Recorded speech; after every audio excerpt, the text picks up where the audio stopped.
Have you ever started something full of excitement only to watch that energy vanish halfway through?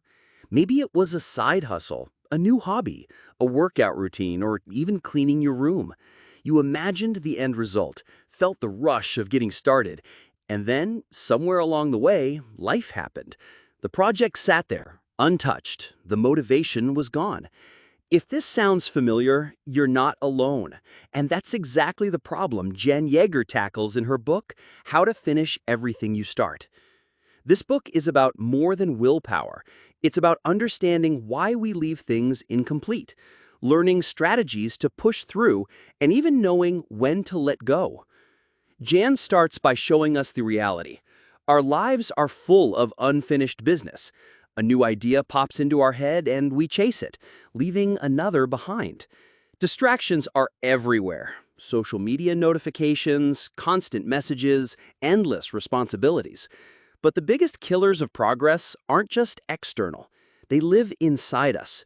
Overcommitment, fear of failure, fear of success, procrastination, perfectionism, poor planning, and our inability to say no. Overcommitment spreads our energy too thin. We say yes to everything, convinced we can juggle it all. But soon, nothing gets done well. Fear of failure whispers, "What if I mess up?" While fear of success asks, "What if I can't handle what comes next?" Procrastination waits for the perfect time to act, a time that never comes. And perfectionism traps us in endless tweaking instead of real progress. So how do we break free? Jan gives us a simple yet powerful framework, FINSH. F is for focus. Pick one priority and give it your full attention. Multitasking feels productive, but often leads to half-finished work.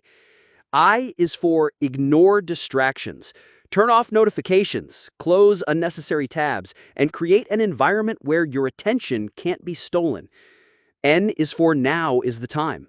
Don't wait for motivation. Start small. Even 10 minutes is enough to build momentum.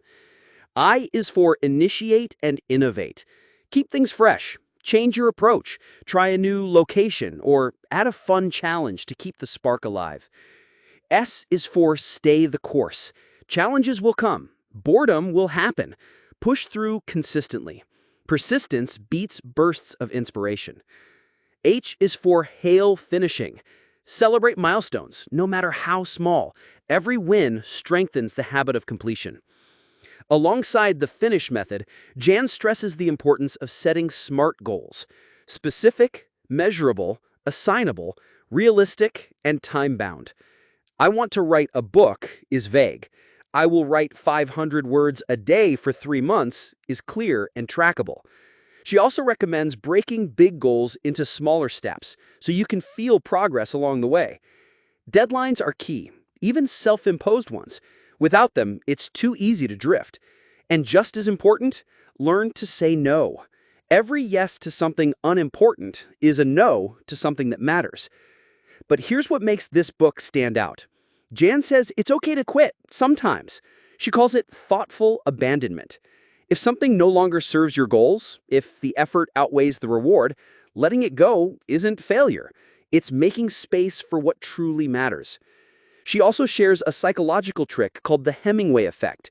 Stop your work slightly unfinished. Hemingway would stop mid-sentence, so he was eager to return the next day. You can use the same trick to keep your momentum alive. Throughout the book, Jan offers practical tools, time logs, self-quizzes, prioritization sheets to help you apply these ideas in real life. The magic here is that it's not just about working harder, it's about working smarter, being intentional, and building habits that make finishing natural. So think about one thing you've started but haven't finished. Maybe it's in a folder on your laptop. Maybe it's gathering dust in your room. Pick it up, apply the finish method, give yourself a deadline. Celebrate each step forward.